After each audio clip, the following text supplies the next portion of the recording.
ঢাকার যেই হোটেলগুলো আছে সেই হোটেলগুলো ছিলাম, রাজের বাসায় 12 দিন ছিলাম।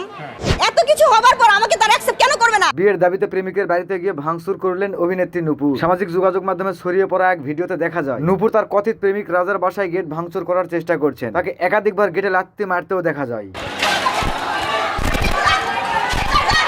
এদিকে গণমাধ্যমের প্রশ্নের জবাবে নূপুর দাবি করেন রাজ তাকে বিয়ের প্রতিশ্রুতি দিয়ে শারীরিক সম্পর্ক গড়ে তুলেছিলেন।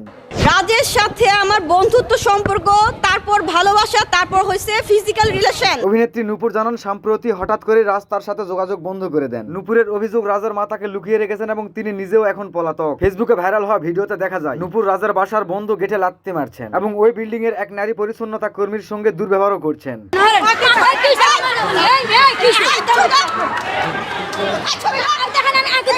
ওই নারীকে শারীরিকভাবে হেনস্থা করেন এবং তাকে রাজের বিরুদ্ধে মামলায় জড়িয়ে দেওয়ার হুমকিও দেন।